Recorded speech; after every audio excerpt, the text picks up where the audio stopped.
Amen.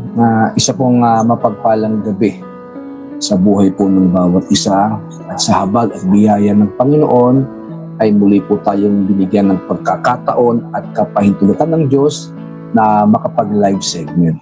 Dapat po sana kahapon po ng gabi, kaso nga lang sa sobra pong pagod sapagkat kami po ay galing po ng labas, maghapon po kami sa labas. So, nung kami po ay pumunta po dito sa aming pong tahanan, hindi na po namin nagawang makapagpahinga. Kaya po, hindi na po namin nagawang maituloy yung ating pong naging live segment. Dapat sana'y kahapon. Okay? Pero gayon pa man, salamat po sa Panginoon sapagkat ngayon naman ay ating pong maitutuloy ang ating pong pangalawang bahagi ng pag-aaral ng salita ng Diyos concerning sa Mark of the Beast. Ito nga po pala ang inyong mga lingkod, Pastor Joms, and with me, Sister Ninya. Kahit wala po siyang camera, siya po ay babati po sa ating ngayong gabi. Sister Ninya. Yes, isa po mapagpalang gabi sa ating lahat mga kapatid. Kami po ay nagagalak. Praise the Lord. Meron po bang echo? Wala naman siguro, ano? So, nagpapasalamat po ako at muli po tayo nagkasama-sama ngayong gabi. Kaya naman po, imbitahan na po natin ang ating mga kapatid sa ating live segment. Nang sa ganun ay makapanood po sila, i-share na po natin ito sa ating mga group chat, sa ating mga Facebook walls, sa ating mga Facebook pages, at sa lahat ng social media platform. Ito pong ating live segment ay exclusive na naka-live ngayon sa ating Facebook page na Rapture Bright TV, but later on, i-upload po natin ito sa YouTube channel natin na sa Penat Panay at sa ating another Facebook page na Rapture Bride the Last Hour, no? At kung kayo po ay hindi pa nakasubscribe sa ating YouTube channel, kindly subscribe. Nandyan po yung link sa ibaba ang ating sa Penat Panaya YouTube channel. Maraming po salamat at nawa buksan ng Lord ang puso at kaisipan ng bawat isa upang magkaroon ng kaunawaan sa pag-aaral po natin ngayong gabi. God bless po. Amen. Now, nung nakalipas pong araw, okay, ay nagbigay po tayo ng kapahayagan patungkol po sa Mark of the Beast at kung bakit nga po natin pinaniniwalaan na itong vax ang siyang kinasangkapan ng kaaway para maisakatuparan ng pagtatatak, okay, sa buong mundo sa pamamagitan nga po nitong vax na ito. Okay? Ngayon, ay ating pong ipagpapatuloy, but this time around ay meron po tayong mga titingnan pong mga anggulo, okay? Mga katuruan din ng iba pong mga mangangaral, iba pong mga samahan at grupo, at ating pong aalamin kung bakit hindi po in line sa sinasabi ng salita ng Diyos yung kanilang paniniwala concerning din sa Mark of the Beast. Okay? Pero bago po yun, mga kapatid, ay meron po muna po tayong babasahing talata mula po sa Biblia. Ito po ay nasa aklat po ng Kawikaan. Ang kabanata po ay 26 at ang talata, kung hindi po ako nagkakamali, ay 11 hanggang 12. Ito po, yan na po. So ito po ang sinasabi po ng Biblia, babasahin po ni Sister Minka. Yes, ang sabi po rito, ang taong nananatili sa kanyang kahangalan ay tulad ng aso. Ang sariling suka ay binabalikan nito. Nakakita na ba kayo ng taong nag-aakalang siya ang pinakamatalino? Mas may pag-asa pa ang mangmang kaysa taong ito. Okay, so yan po yung sinasabi po ng kasulatan, ayon po sa Biblia, na kung saan yung tao po na hangal, kagaya daw po ng aso, okay, babalik sa kanyang pinagsukahan. Pabalik-balik lamang po at hindi po ito matututo. Doon sa kabilang banda, yung mga taong nagdudunong-dunungan, nagtatali-talinuhan, okay, wala na raw pong pag-asa yun. Mas okay pa yung mga taong mangmang kahit papano, meron pong pag-asa na makaalam ng katotohanan at may pag-asa po na matuto mula sa salita ng Panginoon. Bago po tayo magpatuloy, ay maaari po muna tayong manalangin at inaanyayahan ko po ang bawat isa na tayo po ay yumuko at pumikit at hingin po natin ang gabay at patnubay ng ating pong banal na Espiritu Santo. Okay, Lord God, sa oras na ito, samahan mo kami sa aming pong gagawing pag-aaral ng iyong mga salita. na kung saan ay kasangkapanin mo po ang iyong mga lingkod na mabuksan ang isipan at puso ng mga nanonood at nakikinig sa programang ito at maging daan din, Panginoon, ng kaligtasan ng lahat po ng aming pong mga kababayan. Kami po ay itago mo sa likuran ng iyong anak at ang mahayag ay hindi ang aming kahinaan o ang aming lakas, kundi ang kapangyarihan, Lord God, ng iyong Espiritu at maging ng iyong mga salita. Salamat po, basbasan mo po, Lord God, Panginoon, ang aming pong gawain, Lord God, sa mga oras na ito. Purihin ka, lahat na ito'y dalangin namin in Jesus' name. Amen.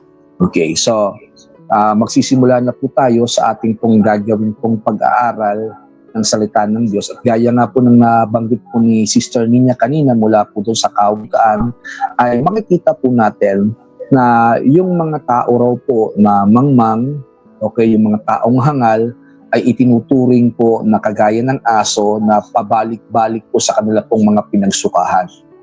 At yung mga nagdudunong-dunungan nga, okay, yung mga nagpapanggap na matalino, wala raw pong pag-asa na itong mga to'y matuto. Mas okay pa nga, yung tao daw pong mangmang na mayroong pong pag-asa na makaalam ng katotohanan, may pag-asang maligtas, may pag-asang matuto mula sa salita ng Diyos. Okay? So, mas maigi na lamang po siguro na tayo po ay walang alam kasi kadalasan po yung marami pong alam ang kadalasan pong napapahamak. Okay? Ngayon, ito po yung mga 5 bagay na pinaniniwalaan ng iba't iba pong mga grupo, samahan, mangangaral, at maging ng ating pong mga kapwa Kristiyano concerning sa mark of the beast. Okay, pero bago yon, sabi po ni Albert Einstein, okay, meron pong sinabi si Albert Einstein na ganito: condemnation before investigation is the highest form of ignorance. Okay, yung magbibigay ka ng hatol, magbibigay ka ng iyong judgment na hindi mo pa inaalam, okay, at hindi ka pa nag-iimbestiga, ang isang uri at pinakamataas na uri ng kamangmangan. Okay? So bago po tayo manghusga, bago po tayo magsalita ng mga bagay na ating pong nauunawaan sa ating sariling kaisipan, ay mas maiging magsaliksik po muna tayo, mag-imbestiga, okay? Para malaman natin kung yung ating bang kaalaman ay sapat na or kung hindi man ay maunawaan natin kung ano ba talaga ang katotohanan. Ngayon, ito po yung sinasabi ko po kanina, mga kapatid, na 5 mga katuruan, okay, ng iba't ibang mga grupo, samahan, mga ngaral, pastor at mga Kristiyano patungkol po sa mark of the beast. At ating pong pasusubalian ang mga ito. Okay? Pasusubalian po natin at patutunayan natin na hindi po ito ayon at angkop sa sinasabi ng Biblia. Okay? Ang una po, mga kapatid, ay yung paniniwala ng marami at alam naman po ninyo kung sino-sino po ang mga ito. Wala pong iba kundi yung mga kapatid nating Sabadista. Okay? Ayon sa mga Sabadista at naniniwala na ang araw ng pagsambay Sabado lang, para sa kanila, ang mark of the beast daw ay Sunday worship. Ayan. Okay, yan po yung kanila pong paniniwala. Dahil yung mark of the beast, ayon sa kanila, ay may kinalaman sa pagsamba. Okay? At pinaniniwalaan nila na yung Antikristo ay gagawa ng isang batas. Okay? Na magsususog na maging sapilitan ang pagsamba ng araw ng linggo. Okay, mukha pong tama, mukhang maganda, pero kung ating pong pag-aaralan maigi, napakalayo sa katotohanan ng sinasabi po ng salita ng ating pong Panginoon. Bakit ko po nasabi, mga kapatid? Una po sa lahat, okay, wala pong kinalaman sa pagbibili at sa pagtinda yung pagsamba ng araw ng linggo.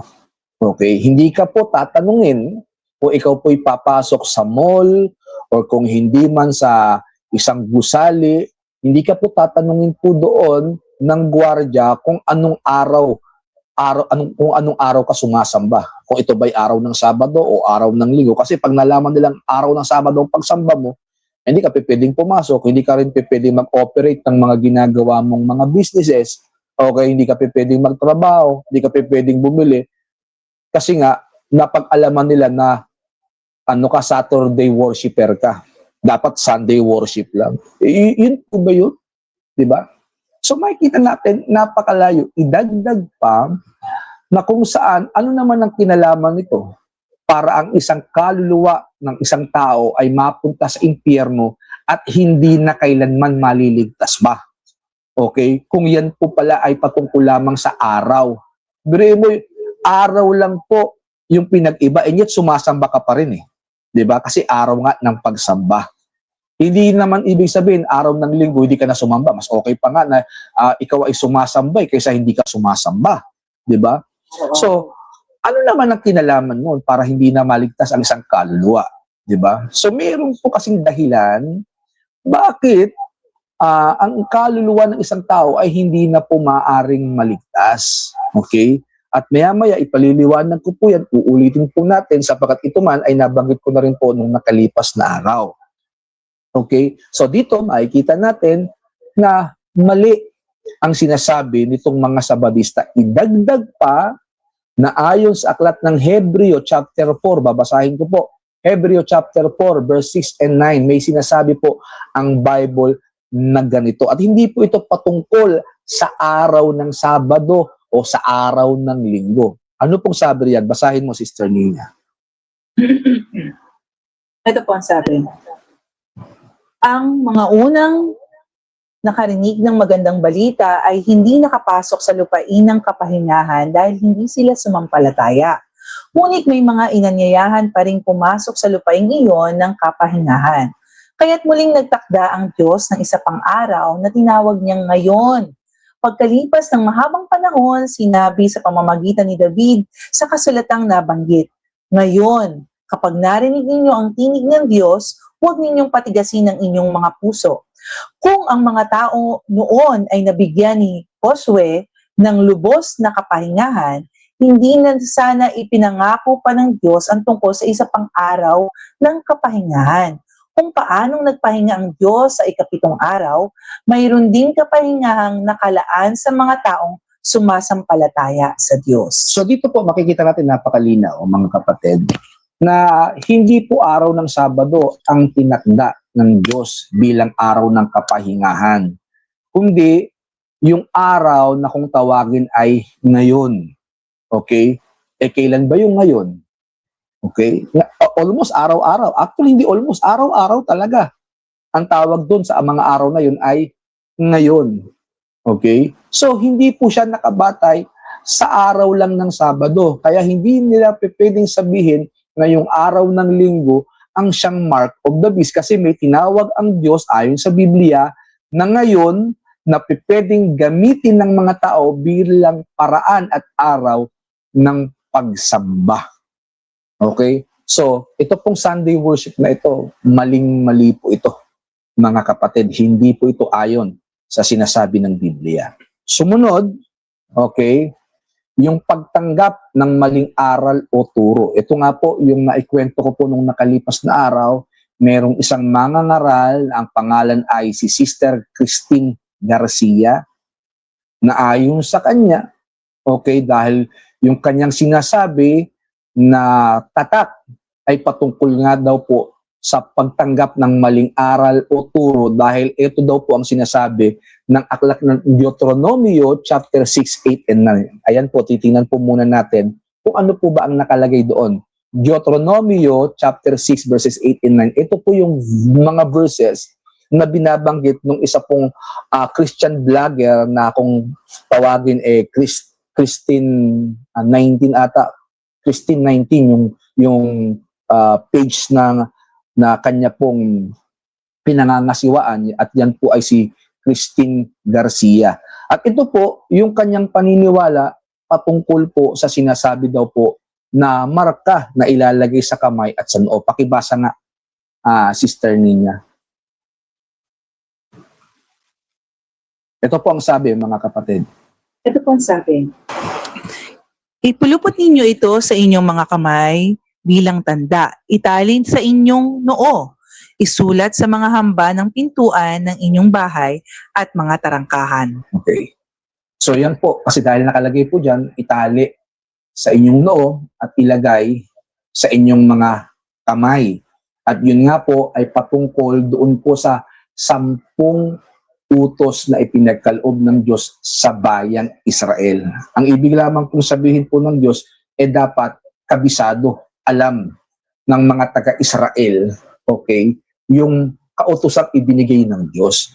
But it doesn't mean to say na aral at turo yung magiging mark of the beast. Kasi nga, gaya po nang nasabi ko, ano naman ang kinalaman ng maling aral at maling turo para ikaw po ay mapahamak habang panahon sa apoy ng impyerno. Amen? Kung tutuusin, mga kapatid, mas matindi pa nga yung kasalanan ng pagpatay, yung kasalanan ng pangangalo niya. Mas matindi pa nga po ito kaysa doon sa pagtanggap lang ng maling aral at turo. At kung sakali, okay, na may tumanggap po ng maling aral at turo at yung tao pong yun ay nahimasmasan at naliwanagan, nagsisi ang kanyang pagkakasala, maaari pa rin po siyang maligtas. Although, meron din po talagang mga tao na mapapahamak dahil sa katigasan ng puso, katigasan ng ulo, at kadalasan katigasan pa ng muka, dahil ayaw pong makinig sa katotohanan ng sinasabi ng salita ng Diyos, mapapahamak po sila pag nagpatuloy sila sa maling aral at maling turo. Ayon sa sinasabi ng aklat ng Mateo 15:13 hanggang 14, ito po ang sabi po ng Biblia. Babasahin po ni Sister Nina para po maintindihan po natin na kung saan maaari pong mapahamak pero hindi ibig sabihin na hindi na mapapatawad at hindi na makapagsisisi. Okay? Hello? Mateo 15:13 hanggang 14. Pakinggan po ninyo mga kapatid. Ito po ang pagkakasabi. Sumagot siya, ang bawat halamang hindi itinanim ng aking ama na nasa langit ay bubunutin. Hayaan ninyo sila. Sila ay mga bulag na taga-akay ng mga bulag. At kapag bulag ang umakay sa kapwa bulag, pareho silang mahuhulog sa hukay. Ayan. Maaari pong mapahamak. Oo, tama po yun. But it doesn't mean to say na hindi na siya pwedeng maligtas pa o hindi na siya pwedeng makapagsisi. Maliban na lang kung talaga magpapatuloy siya sa kamalian. At yun po yung nangyayari sa atin ngayon. Alam niyo po ba mga kapatid, nalulungkot po ako kasi ang daming naglabasan, ang daming pong mga sumulpot na mga maling aral at mali pong katuruan, mga kapasturan na nagtuturo ng kapahamakan ng marami pong tao, lalong-lalo na doon sa mga pastor at mga mangangaral na nagsasabing okay lang magpa-box. Okay lang magpa-box. At yan ay bigay ng Diyos gaya ng isang Christian vlogger, sikat na Christian vlogger na pumlakda dahil sa kanyang maling turo na ayon sa kanya, yun daw ay blessing, yun daw po ay answered prayer ng Panginoon. Yung vox daw po answered prayer ng Panginoon. Ito po yung mga bulaang mga mangangaral na hindi talaga nag-aral at nagsaliksik ng Biblia at ng salita ng Diyos at marami pong mapapahama kasi nga marami pong sumusunod sa kanyang mga maling turo at aral. At yun po ang medyo delikado. Kaya nga po siguro niloob ng Lord na makapag-live segment po tayong muli. Magamit pong muli ang lingkod ng ating Panginoon sa huling pagkakataon para ma-enlighten, mabigyan, ng kaliwanagan ng marami, mabuksan ng kanilang mga kaisipan patungkol po sa mark of the beast. Kasi ang dami po ngayong mga maling aral, mga kapatid. Now, ano pa po yung mga sumunod na turo at aral, patungkol sa mark of the beast. Ayan, sumunod po is yung digital ID or beast system. Alam po natin na mayroong digital ID. At alam po natin na itong digital ID ay kasama at kabilang sa tinatawag na beast system. Pero hindi po ito yung mark of the beast sapagkat ito po yung walang kakayanan na magbago ng DNA ng isang tao. Oo, maisasama ka doon sa tinatawag nating sistema. Okay? Pero wala po yung kakayanang baguhin ang DNA ng isang tao na siyang primary reason kung bakit ginawa ang mark of the beast, mga kapatid. Okay? Yan po'y kakasangkapanin para po mapuwersa ang ang marami, okay, dahil hindi ka nga makabibili at hindi ka makakapagtinda. Okay? Pero bago ka makakuha ng digital ID, kailangan mo pa rin kumuha ng tinatawag nating digital vax o yung COVID vax. Okay?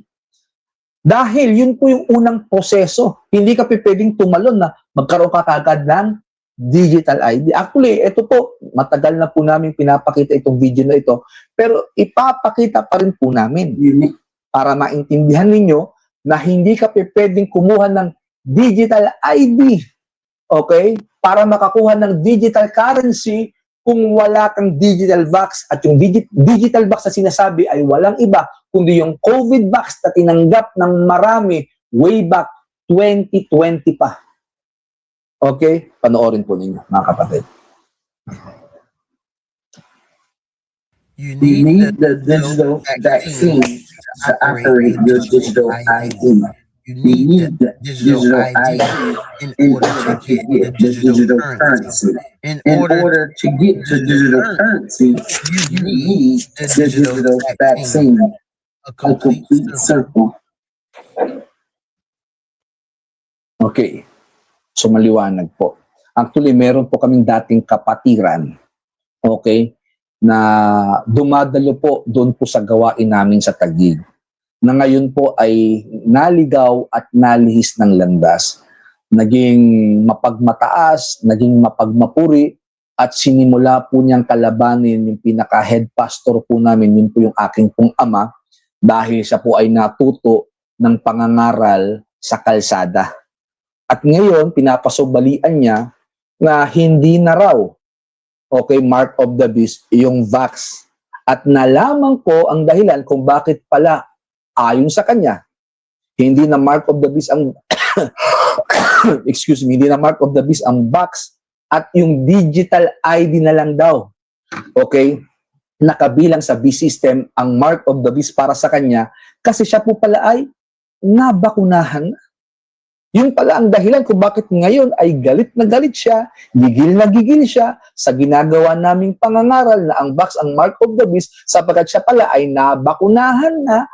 At mga kapatid, iniba niya ang kanyang paniniwala, naghanap siya ng mga taong okay, gaya niya na may maling kaunawaan at kaisipan, naghanap ng mga kakampi para patunayan na yung mark of the beast daw, digital ID. Kaya nga po ako po yung nagtatanong kung nanonood ka ngayon, kapatid, okay, kung nanonood at nakikinig ka ngayon, tatanungin kita, okay, bakit mapapahamak ang isang kaluluwa sa impyerno na wala ng pag-asang maligtas ng dahil sa digital ID lang? Okay, yun po yung tanong ko na magpahanggang ngayon, hindi pa po magawang masagot nitong taong ito. Okay, hindi niya magawang masagot. Even po, yung isang kapatid natin, okay, na galit din, marahil, okay, dahil nag-name drop daw tayo, di ba? Ang dami pong mga katwiran, sa totoo lang. Tapos, yung nga, sinasabi ko na mag-comment o kaya tumawag, ayaw. Pero hindi daw siya takot. Okay? Hindi siya takot, pero ang dami niyang katwiran at dahilan. Keso magbabantay ng tindahan, keso yung tindahan nila kagaya ng 7-Eleven, 24/7. Amen. Marami siyang dahilan. Okay, marami siyang katwiran. Okay, kaya nga sabi ko, sige, kung ganun po, bibigay ko yung number ko, tumawag kayo. O kung di man sa Messenger. Umuo nung una. Tapos bigla na naman nagbago, ay hindi na raw kasi pinayuhan ako ng mga deceived din na kapatiran kagaya ko na wag na raw makipag-usap, wag na raw tumawag. Okay? Kasi para sa kanya wala sigurong mapapala. Ewan ko kung ano po yung kanyang dahilan. Basta itong taong ito, hindi na maubusan ng katwiran, hindi na maubusan ng dahilan, pero comment ng comment, rant ng rant, doon sa comment section. Okay? Sa Facebook mo. Sa Facebook ko pa naman din, sa profile ko. Okay, comment siya ng comment. Pero dito, Pero pagdating dito, ayaw niya. Okay? Siguro, ang dahilan is ayaw niyang mapahiya dahil alam naman niyang matatalo marahil siya kung magkakaroon kami ng mahinahon na diskusyon. Yun siguro ang dahilan. At doon sa sinasabi niya hindi daw siya natatakot pero marami siyang dahilan at katwiran, malamang natatakot nga siya. ito yata yung mga tinatawag, Pastor, na keyboard warrior. Oo. Kasi mabibilis mag-type eh. Mabibilis mag-type. At Hindi the tayo same ganun time, eh. ito yung taong pabiktim. Okay? Pabiktim po para siya ay kaawaan, humingi siya ng mga simpatya sa mga makakakita at makakabasa ng kanyang comment. Okay? Yung sa kanyang post. So, mapapansin mo at makikita mo na yung itong gantong klase po ng mga tao, okay, hindi po ito, hindi po ito magkakaroon ng kaunawaan sa salita ng Panginoon. Kaya Okay. nga, Pastor, may kasabihan nga po tayo, di ba? Pag gusto, maraming paraan. Tama. Pag ayaw, maraming dahilan. Yun po. Yun po ang totoo. At dahil sa marami pong dahilan itong taong ito, pagpapakitang ayaw niya, okay, doon po sa ating panawagan na mag-comment o kung di man ay tumawag Para mapaliwanag. para mapaliwanagan. Bakit? Sarado na ka rin kasi ang kanyang kaisipan at sinasabi niya na yung kanyang turo marahil ang tama. Okay, mamaya, kasi ito yung paniniwala niya paniniwala nila patungkol sa microchip. Okay? Ngayon, tuloy natin yung isa pang maling paniniwala concerning sa sa mark of the beast. Meron din pong mag-comment sa akin na ang paniniwala, literal na tatak ng 666 daw yung mark of the beast. At ginawa niya pang example kasi ang nakalagay kasi sa wikang English, okay, it will be put on the right arms and Right on hand. right hands or on their forehead. On daw kasi. Yung vax at saka yung microchip daw, in daw yun. Kasi nasa loob. Minsan may mga taong hindi ko alam kung ang kaisipan ay nasa sa ulo ba nila o nasa puwetan. Hindi ko po alam eh. Kasi yung injection na ilalagay sa katawan ng tao, bago po yun pumasok, okay, bago pumasok sa laman, dadaan muna syempre ng Skin. balat. Okay? On the skin. Okay, pagkatapos dumaan ng balat, tsaka po papasok Hahalo sa sa laman. Hahalo sa dugo. Yan din po yung concern ng isa yung isang tao na parang nakikipagtalo, hindi ko alam kung ano yung kanyang gusto ring palabasin. Nung kami po yung nagkaroon ng convention sa Laguna, may tumayo, ganun din. Dapat daw in, hindi daw dapat on. Okay, kasi inilagay daw yun sa loob ng katawan. Okay? Kaya sabi ko, bago po yung dumating sa loob ng katawan, hindi ba dumaan muna yun sa balat? Okay? So tama pa rin yung sinasabi ng Biblia. On the right hand and on their forehead. Okay? Wala pa rin pong pinagkaiba. At dito po sa ating kapatid, hindi ko na babanggitin yung pangalan, na para sa kanya, yung mark of the beast, literal na ilalagay yung letrang 666, guguhitan marahil para sa kanya ng ballpen o ng pentel pen O tattoo. Okay, yun po yung kanya pong pagkaunawa. Kaya sabi ko, pambihira, ano naman din kinalaman nun? Okay, ano ang kinalaman nun? Para ang isang tao mapahamak, okay, at hindi na maliligtas ang kaluluwa sa apoy ng impyerno. Ano yung kinalaman nun doon sa kanyang kapahamakan? Kung yun letra o titik o numero lamang. Okay? Yung iba nga sa katawan pa, Pastor. O, yung iba nga Di ba meron pang Satanista. mga may mga tato na nakalagay sa kanilang mga kamay. Meron pong isang satanista na kung saan ang dami-dami pong mga tato, may mga 666 na nakalagay sa katawan. At siya po ay nakakilala kay Kristo, nga lang hindi niya na magawang mabura yung mga tatong yun. Okay? Pero siya po yung nakakilala, pinagsisihan niya po yung lahat po ng kanyang mga kamalian, at instead na ipakita niya, tinatago niya na lang kasi wala na siyang magawa, hindi niya na magawang tanggalin yung tattoo na yun. Okay?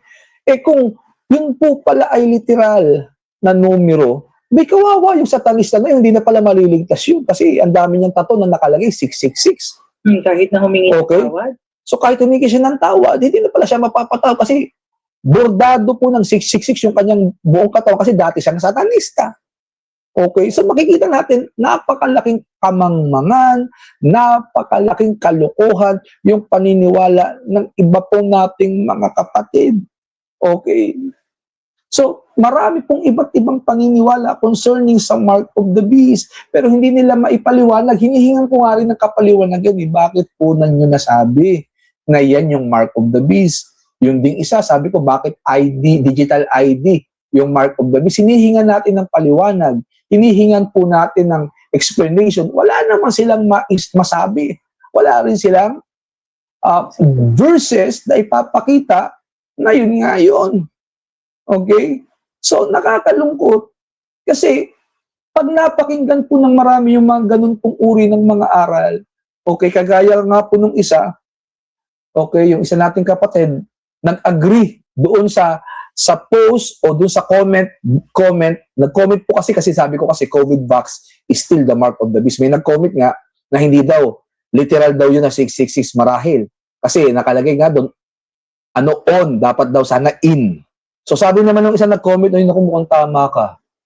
Sa lahat ng mga nabasa ko, parang sa'yo lang ata tumama sa isip-isip ko. Lord, ano ba naman to? Tapos nagkaroon pa siya ng conclusion, hindi kaya yung 666 mga grupo na lalong lumayo. Okay? Lalong lumayo ngayon. Kaya sabi ko, Lord, kawawa naman itong mga taong ito. Kaya bigyan mo po sana kami ng lakas at kakayanan na ipagpatuloy namin yung pangangaral kahit medyo nakakasawa na, sabagat alam ko po na yung iba po sa inyo, alam na po itong mga pangangaral na ito. Pero ito pong pangangaral na ito ay hindi na po para sa inyo, kundi doon na po sa mga bagong makikinig at ngayon palang makakaunawa concerning sa mark of the beast. Kasi ang dami pong mga maling aral. Kaya po, ipagpapatuloy po namin kahit na sinasabi ko paulit-ulit yung ating pong ginagawang pangangaral sapagkat nagwo-worried po kaming mag-asawa. Okay, nagwo-worried po kami dahil marami pong mga katuruan na magiging daan ng kapahamakan ng marami. Okay?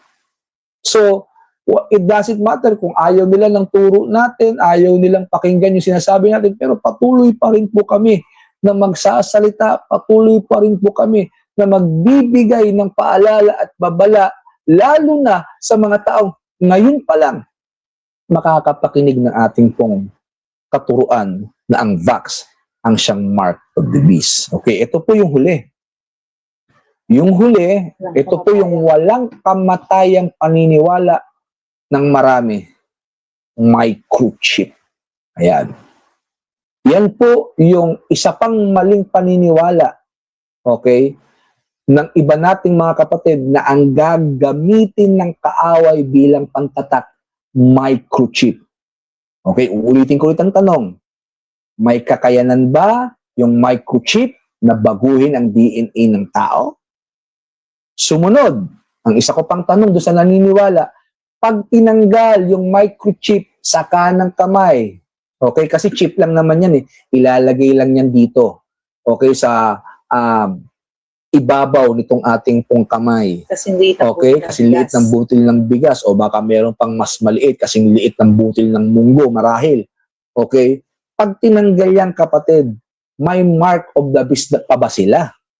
Okay, pag tinanggal yung microchip na inilagay sa noo, okay, nagpa-opera sila, tinanggal, meron pa ba silang mark of the beast? Yun yung tanong ko dun sa mga naniniwala na microchip ang gagamitin ng kaaway bilang pantatak. Sa katotohanan lang, okay, si Pastor Tullman at maging si William Shinobile na dating satanista, sinabi niya na ang gagamitin ng kaaway ay hindi microchip, kundi vax na paraan ng dyablo para malagyan ang lahat ng tao ng marka ng halimaw at yun po'y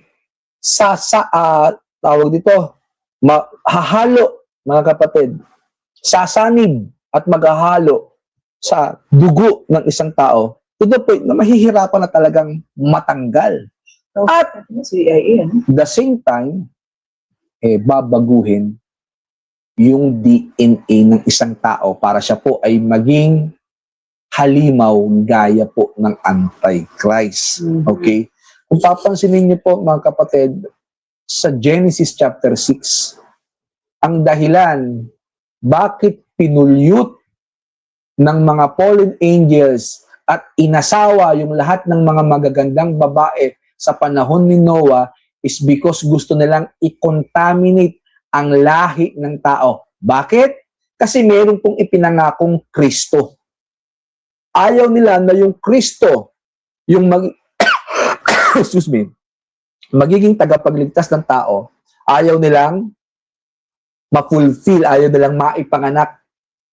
Okay? Kaya kinontaminate ng mga fallen angels at nakapag-create ng hybrid na kung tawagin ay mga Nephilim, yung buong mundo. Kasi gusto nilang pigilan ang pagdating ng Messiah. Kasi nga, pag contaminated na, hindi na purong tao. Hindi na magagawang mailigtas yung tao kasi nga, contaminated na eh. Okay? Ngayon, ganyan din po yung paraan ng kaaway.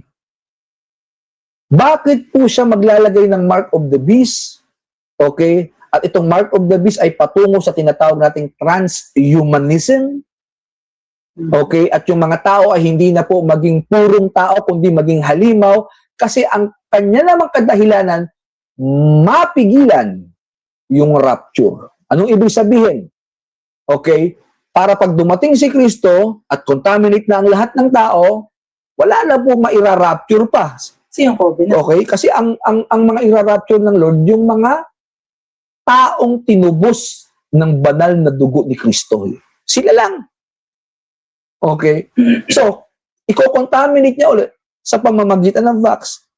Buriin nyo, ha? Buriin nyo. Makinig po kayo. Okay? Walang tao ang pipila.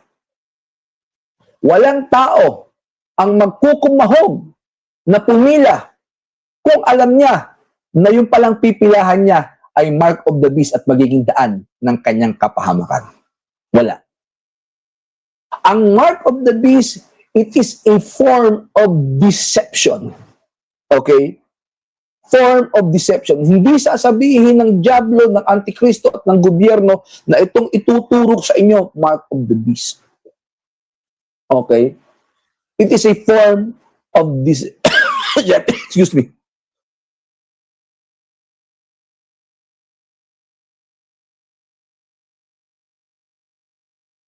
Ang sister ninyo. Yes po. Alright. Ako na muna. Okay. So, narinig ko ba ng maayos? So, before that is, dito po tayo sa slide ng pahayag 13, 14 to 15. Chapter 13, verse 14 to 15. Ang sabi dito, nalinlang niya ang lahat ng tao sa lupa sa pamamagitan ng mga kababalaghang kanyang ginawa sa harapan ng unang halimaw. Nahikayat niya ang mga taong gumawa ng isang larawan ng unang halimaw na nasugatan ng tabak ngunit nabuhay. Ipinahintulot din sa kanya na bigyan niya ng hininga ang larawan ng unang halimaw, kaya't nakapagsalita ang larawan at ipinapatay nito ang lahat ng sumamba sa kanya. Okay. Makikita po ninyo, mga kapatid, na kung saan ayon dyan, yung pangalawang halimaw, okay, nagawa niya ro pong malinlang ang lahat ng tao sa pamamagitan ng kababalaghan. Ano yung kababalaghan na yon? Babasahin po natin. Okay, Revelation 18:23. Ito po yung paraan na paglinlang nito pong second beast upang ang lahat, okay, ay gumawa ng image. Okay, Revelation 18:23. Ito po yung hindi alam ng iba eh. Okay? Sabi diyan, pakibasa. Wala nang kahit isang ilaw na magliliwanag sa kanya. Hindi na maririnig ang masasayang tinig ng mga ikinakasal. Sapagkat naging makapangyarihan sa buong daigdig ang kanyang mga ngalakal Ayan. at dinaya niya ang lahat ng bansa sa pamamagitan ng pangkukulam. Yung salitang pangkukulam sa Greek ay parmakia. At yung parmakia, mga kapatid, ito po ay medicine na may halong sorcery. Okay? Medicine with sorcery. Parmakia. Okay? Yung second beast, nalinlang niya ang lahat. Okay? Gumamit siya ng parmakia, nalinlang niya ang lahat. Okay? Sa pamamagitan ng kababalaghan. Of course, may kababalaghan nga po yung vax eh. 'Di ba? May mga kababalaghan po yung mga yan. Bakit? Kasi yung mga nakapaloob sa box ay may kakayanang baguhin ang DNA ng tao. Okay? Ngayon, pakinggan po ninyo, ito po yung isa pang meaning ng salitang parmakia. Kasi nga, sinasabi nila, ay meron niyang tinatawag na worship eh. Diba dapat yung mark of the beast may kaakibat na worship? Eh, may kaakibat na worship. Bakit? Kasi yung pagsunod ninyo, pag-comply ninyo sa gobyerno, it is a form of worship. Ito po yung isa pang meaning ng parmakia. Pakibasa. Sabi po dito, Pharmakia is an ancient Greek term that refers to the use of administering of drugs, potions, or magic spells, often associated with sorcery, witchcraft, and idolatry. Ayun, nakapaloob pala yung salitang idolatry. Pag sinabing idolatry, pagsamba yun. Okay? Pagsamba, pagsunod. Okay? So kung sumunod ka, nag-comply ka, okay, doon sa sinabi ng gobyerno na magpalagay ng box, sumamba ka nun. Idolatry yun. Yun ang hindi maintindihan. Okay, ng ibang mga kapasturan, ibang mga mangangaral, kasi nga bulag na ang kanilang mga mata. Sabi ng 2 Corinthians chapter 4, verse 4, ganito, pakinggan ninyo mga kapatid. 2 Corinthians 4, verse 4, pakinggan po ninyo. Wait lang po at tinatype pa po ni Sister ninyo. Sabi po ng Bible, ganito, pakibasa Sister ninyo. Hindi sila sumampalataya sapagkat ang kanilang isip ay binulag ng Diyos ng kasamaan ng daigdig na ito upang hindi nila makita ang liwanag ng magandang balita tungkol sa kaluwalhatian ni Kristo na siyang larawan ng Diyos. Binulag ang maraming pastor, binulag ang maraming Kristiyano, binulag ang maraming mangangaral, binulag yung iba po nating mga kasamahan sa born again, binulag ng Diyos ng sanlibutan ito. Kaya na kahit anong paliwanag mo, kahit ang daming evidence na ipakita mo, hindi sila maniwala eh. Parang nung panahon ni Kristo, sinasabi na nga ni Kristo na siya yung tagapagligtas. Ang daming miracle, ang daming patunay na ginawa ni Kristo na siya po yung sinugo ng Ama. Marami bang naniwala? Okay? Hindi, kukunti lang eh. Mas marami yung nag-reject. Okay? Magpahanggang ngayon, ganyan pa rin po. Pero yung sinasabi na nga ni Kristo, ako nga yung sinasabi ng Bible eh. Ako yung Messiah, ako yung tagapagligtas. Hindi pa rin siya tinanggap. Pero ang dami ng mga evidences na pinakita ni Kristo. Bumuhay ng patay, nagpagaling, nagpakain ng marami. Diba? At yung mga kumain ng marami na yun, sinabi ni Kristo na ako yung tinapay ng buhay. Ako yung dapat inyong kainin. Abay, nagsilayasan, nagsialisan. Diba? Ang dami na pong pinakita ng Lord na evidences na siya yung sinugo ng Ama bilang tagapagligtas, pero wala pong naniwala. Kagaya din ngayon, kahit anong evidences ang ipakita mo, o pinakita mo, yung mga tumanggap ng box, nakikita sa Bluetooth, hindi pa rin maniwala. O, nagsabi na yung mga scientifico, nagsabi na yung mga doktor, okay? Meron ng mga batas na ipinaiiral sa iba't ibang mga bansa na pag walang box, wala kang trabaho, hindi mo pwedeng ma-withdraw yung pera mo sa bangko, ayaw pa rin maniwala. Bulag talaga.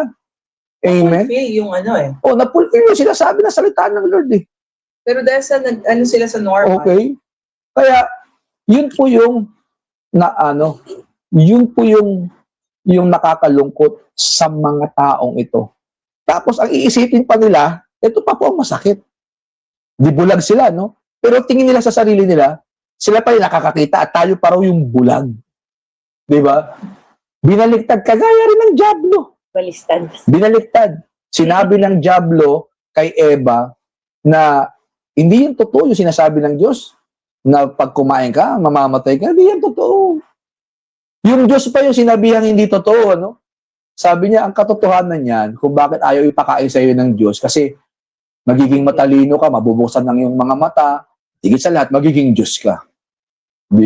Biruin mo, tingnan mo. Ganito rin ngayon.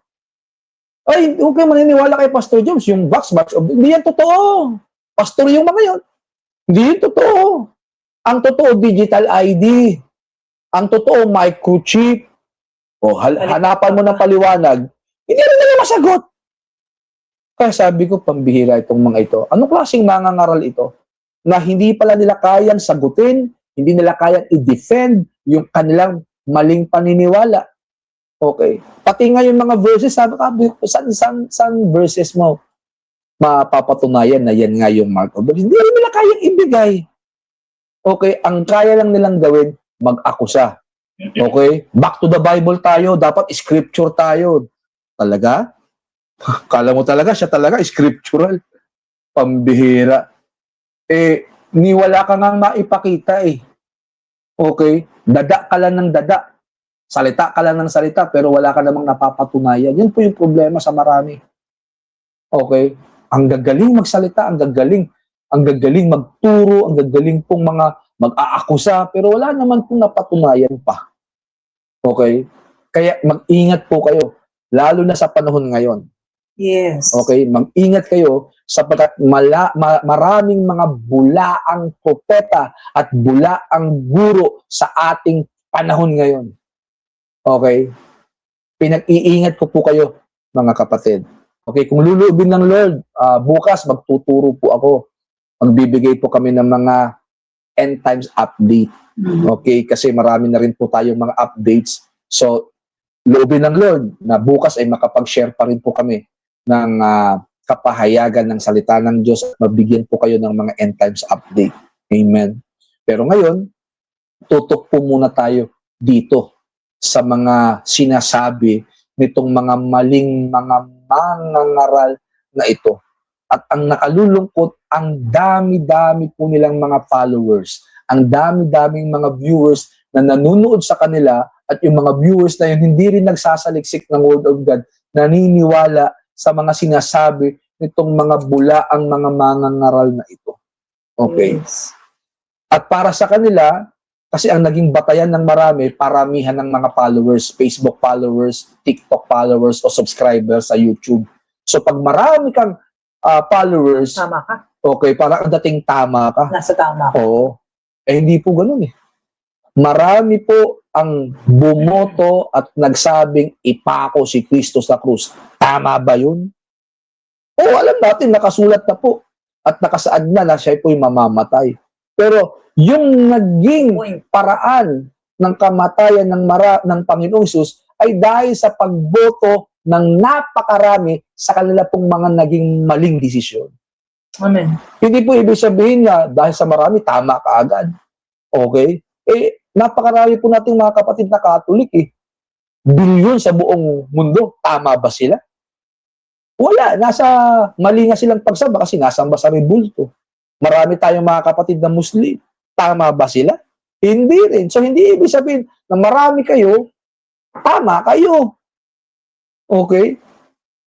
Kadalasan, yung mga bagay na nagsasabi ng katotohanan na hindi mo kadalasan makikita doon sa marami, doon mo makikita yan sa mga kaunti. Kaya nga sabi ng Bible, di ba? Ano po sabi ng Bible?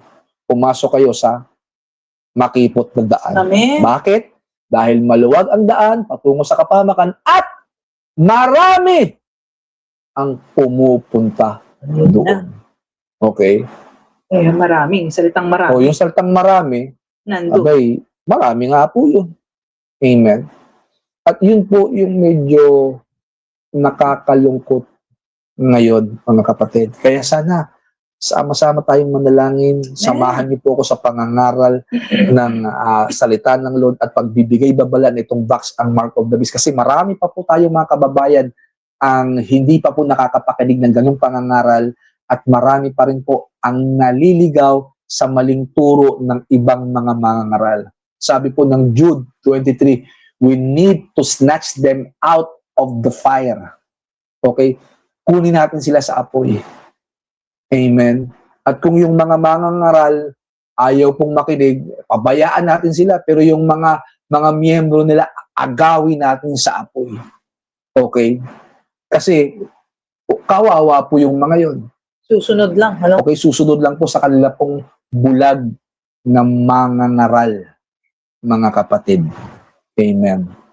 So, loobin po ng Panginoon na it's either part 3 ng MOTV, Mark of the Beast, or End Times Update po ang aming gagawin sa araw po ng bukas.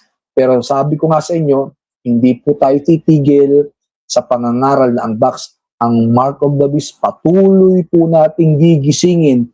Amen? Patuloy po nating kakalampagin. Okay? Yung mga bulag nating mga kapatid para sila po ay magising at mamulat sa katotohanan. At higit sa lahat, maligtas yung mga hindi mananampalataya sa pamamagitan ng pangangaral ng salita ng Panginoon. O, bigyan ng pagkakataon rin Oo. pagsisig. Nabigyan ng pagkakataon. At bukas po, sana po antabayanan nyo kami kasi mahalaga yung ating pong End Times Update.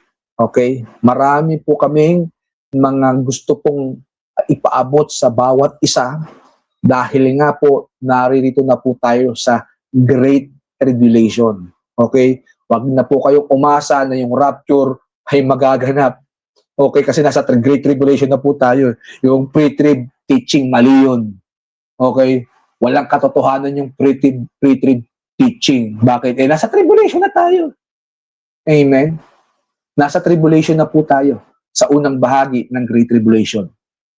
At pagdating po ng kalagitnaan ng Great Tribulation, doon po magaganap ang rapture. Amen? So sa wala pong pagtagal, kami po muna ay pansamantalang magpapaalam. Okay? Salamat sa Diyos sa inyong pong oras at panahon na iginugol para po mapakinggan ito pong ating pong naging pag-aaral at pagtatalakay patungkol sa mga maling kaunawa na turo, okay, concerning sa Mark of the Beast. So, maraming salamat. Bago po tayo tuluyang magpaalam, mananalangin po muna tayo at tayo po ipangungunahan ng ating pong may bahay, si Sister Mia. Amen. Tayo po lahat ay yumuko at manalangin. Aming Diyos na makapangyarihan sa lahat, lubos kami nagpapasalamat sa iyo sa natatapos naming gawain sa gabing ito. Dalangin po namin na gamitin mo po ang mga video na ito, Panginoon, upang maabot ang mga kapatid namin, ang mga kaluluwang hindi pa po nakakakilala sa iyo at nasa maling katuruan o maling paniniwala tungkol sa Mark of the Beast. Nang sa ganun sila man ay mabigyan ng pagkakataon makapagsisi at muling maitama ang kanilang sarili sa iyo. Aming Diyos, alam namin na nandito na kami sa Great Revelation, maging Panginoon sa kapighatian. Lord, walang sino mang makakaligtas, walang sino mang may kakayanang makaligtas sa panahong ito unless nasamahan mo. Amen. Kaya naman, samahan mo po ang bawat isa sa amin upang kami, Panginoon, ay buong lakas, Lord God, at buong katapatan na makapaglingkod pa rin sa iyo, Panginoon. Ihanda mo po ang buhay ng bawat isa maging sa nalalapit mo pong pagbabalik, O God. Nadalangin namin, dumating man ang pagsubok, ay naroon pa rin ang joy sa puso namin as we continue to serve you, Lord God. Yung fire of the Holy Spirit, O God, ang siyang magmina sa aming mga puso na kami po ay makakapagpatuloy na maglingkod sa iyo, Lord God, fervently, O Lord. Lord, maraming pong salamat. Patuloy ko pong dinadalangin ang patuloy mong pag-iingat, kagalingan, pagpapala sa buhay ng bawat isa. Sa kabila ng kakulangan ng mundong ito, Lord, you are still our Jehovah Jireh, our provider, and you will continue to provide for each and every one of us, O God. Lord, we believe that we are not vulnerable. We are covered. We are protected by the blood of Jesus. Amen. Thank you, Lord.